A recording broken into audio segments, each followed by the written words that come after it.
Every day, I am privileged to help clients make sense of their confusion and allay their fears around food and what it will do to them. Or I calm the fear they have surrounding how they will react if they allow themselves to have what they really want. I listen to the beliefs they carry about themselves that serve no purpose other than to keep them from moving forward. Yes, certain foods can be addictive for many, and yes, the vast array of processed foods on the shelves has the power to take us to other places when we need to check out. But with that said, most of our food challenges are not about food. I believe that overeating is not tied to a problem with willpower, nor do I believe binge eating means you have no control, nor do I believe that excess weight means you need to eat less and exercise more. What I know to be true is that these challenges are merely symptoms of deeply rooted issues that keep you from moving forward. Are you feeling stuck? Do you know that you need or want to make changes but don't know where to start? Are you afraid of failing once again? Do any of these scenarios speak to you? Listen closely. Maybe you change nothing and expect different results. There's a saying that the definition of insanity is doing the same thing over and over again and expecting different results. So if you want to improve yourself, you have to try new things to see what works and what doesn't. If you keep doing what you're doing, you'll keep getting what you're getting. Maybe you use all or nothing thinking. You see things in black and white categories. If a situation falls short of perfect, you see it as a failure.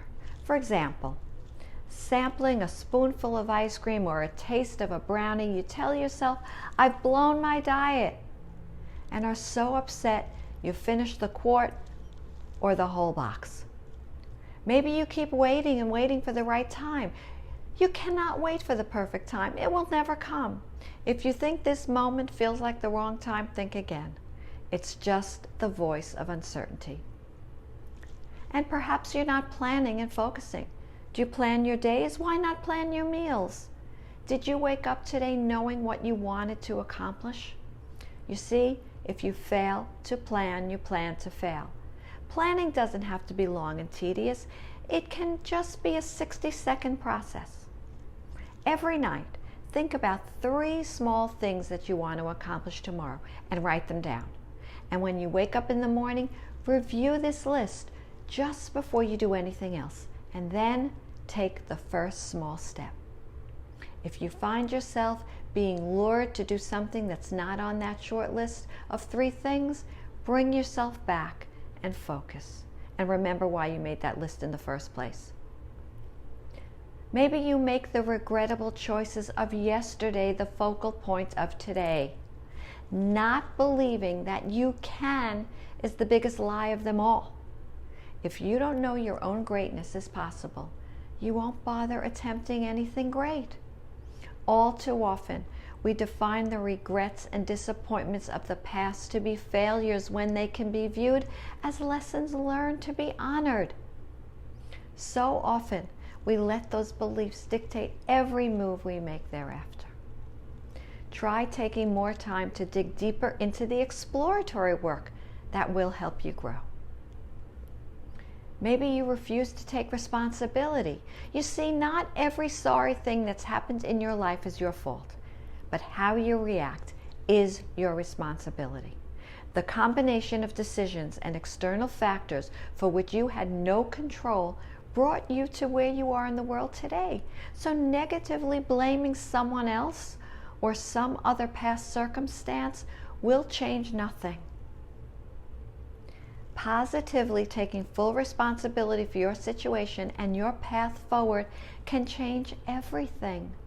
Leave the unchanged past behind you as you fully give yourself to the present moment.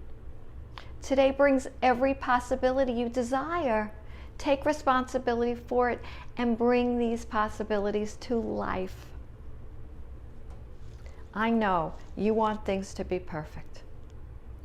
Learn to sense when your desire to make something perfect is preventing you from getting it done.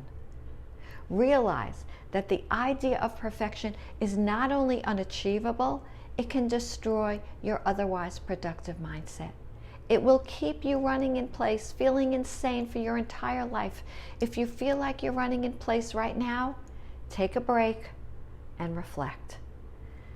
Think about the difference between diligent effort and perfectionism. Maybe you avoid the truth. Personal transformation and growth can be remarkably rewarding, but only when the process of change is based on honesty and truth. When you're not being authentic somewhere in your life or with someone in your life, any attempt at transformation eventually leads to anger and frustration. And maybe you let the opinions and actions of a few negative people define you.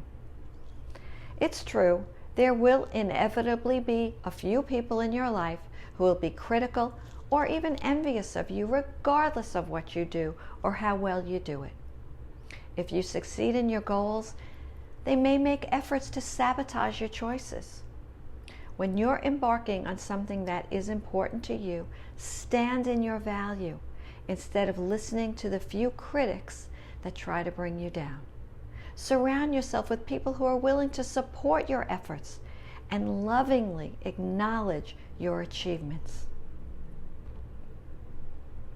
You are holding on to something that's not real. That's something that's real for a lot. Let go of what was never really there. Your intuition knows what I'm referring to. The voices in your head that go against the present reality. Remind yourself that not all the messages you received work for you now, and you have to accept this and let them go. It's one of the most difficult realizations to accept, to realize that you feel a sense of loss, even though you never really had what you thought you had in the first place. The key is knowing this, learning from it, letting go, and taking the next step forward. It doesn't have to be that hard. You can learn to muddle through the discomfort. Your desire to be your healthy, ideal self can be realized when you let go of the fear of who you'll be, when you let go of the familiar behaviors that are no longer bringing you the result you desire and the result you require. Reframe, reinvent, and finally rejoice as you become the change you want to see. You can become the change you want to see. I'm Mindy Gorman-Plutzer, and that's the Freedom Promise.